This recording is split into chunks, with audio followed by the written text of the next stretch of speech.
Heartland fans, something huge is about to happen because one of the most beloved characters in the entire series is finally returning. But before we talk about why this comeback matters so much, we need to break down everything that went down in episode 8. And trust me, this episode set the stage for some emotional storms ahead. Episode 8 kicked off right where episode 7 left off. Jack was supposed to bring his herd down from summer grazing, which sounded like a simple task with Amy, Lou, Dax, and Jack handling everything smoothly. Katie wanted nothing to do with it. She had her own plans and was excited about having River over for a cozy night in. But of course, Heartland never lets anything go according to plan, and everything flipped the moment Nathan called Jack. Nathan asked Jack to check on Nathan Sr. while he and Gracie left town for a bit. And because Jack is kind-hearted to the core, there was no way he could turn down a friend in need. So the entire responsibility of moving the herd shifted onto Amy, Lou, Dax, and unexpectedly, Katie and River. This is where things started getting messy. And honestly, I felt for Katie more than I ever have before. When River arrived at Katie's place, her whole attitude changed the second she realized Dax was helping with the roundup. Anyone watching could immediately tell why. River's crush on Dax has never been subtle, and Katie knew it too. Suddenly, what was supposed to be a quiet girls' night turned into River convincing Katie to tag along, dragging their sleepover straight into cattle territory. Once the group reached the herd, they quickly realized something was wrong. 20 cattle were missing, far more than any of them expected. Amy and Lou split off to search for the rest, leaving Dax, Katie, and River to manage the cattle they already had under control. While Amy and Lou searched, they made a grim discovery: one of the missing cattle was dead, and it looked like a wolf had attacked it. Meanwhile, back with the kids, things were growing awkward fast. To pass the time, they played Truth or Dare. River practically glowed with excitement, using the game as the perfect excuse to flirt non-stop with Dax. Katie sat quietly, clearly uncomfortable but trying her best to hide it.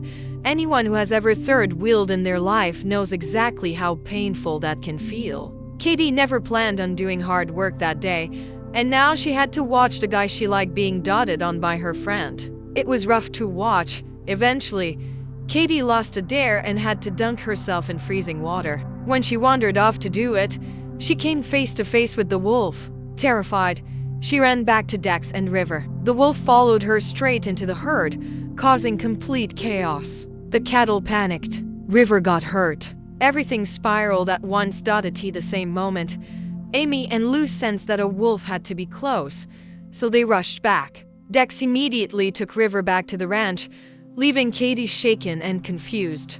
Amy stayed with her while Lou tracked down the wolf. She found it, but couldn't bring herself to kill it. Instead, she fired warning shots to scare it off, hoping it would leave the area. By the time River and Dax made it back to the ranch, Jack had also returned from his attempt at visiting Nathan Sr. The second he heard what was happening, he rushed back out to help, bringing his years of experience with him. And this is when things became clearer. The injuries didn't look like a typical wolf attack. Instead, it appeared someone had been stealing cattle and trying to make it look like a predator problem.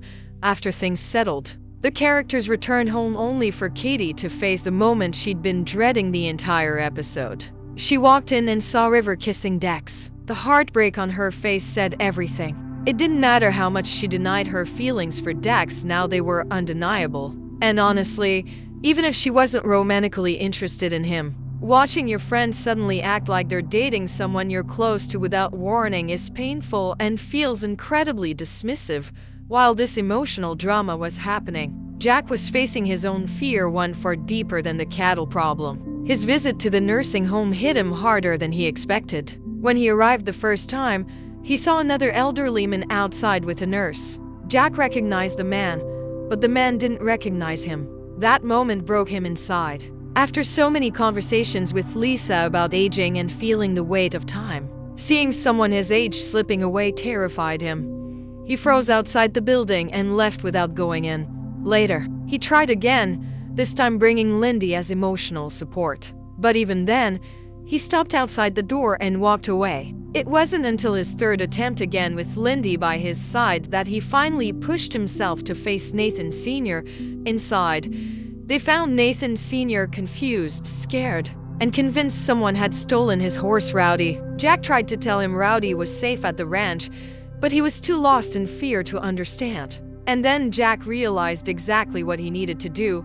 He brought Rowdy to the nursing home. It was one of the most touching scenes of the season. With Lindy helping him, Jack guided Rowdy through the building, down the hallway, and right into Nathan Sr.'s room. The moment Nathan Sr. saw his horse, clarity returned to him. He calmed down almost instantly. He looked alive again, even if just for a moment. Watching that scene felt like watching someone get a piece of their soul back.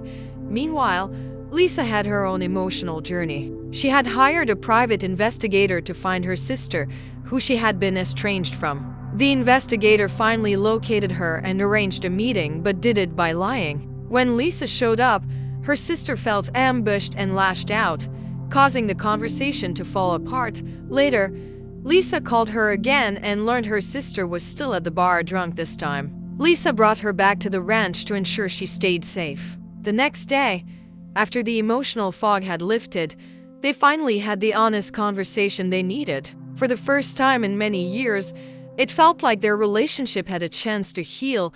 This season has made it crystal clear that the show is no longer focusing on one-off cases. Every character is walking through an ongoing emotional storyline, and episode 8 pushed each of them forward. And episode 9, it's about to bring all that tension to the surface.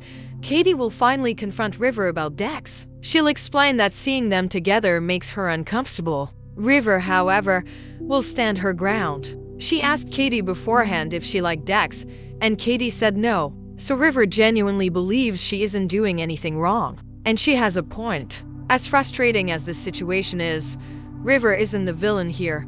Katie will also talk to Dex, trying to understand if he actually likes River or if she still has a chance. And this is when a major moment happens, one that fans have been waiting a long time for.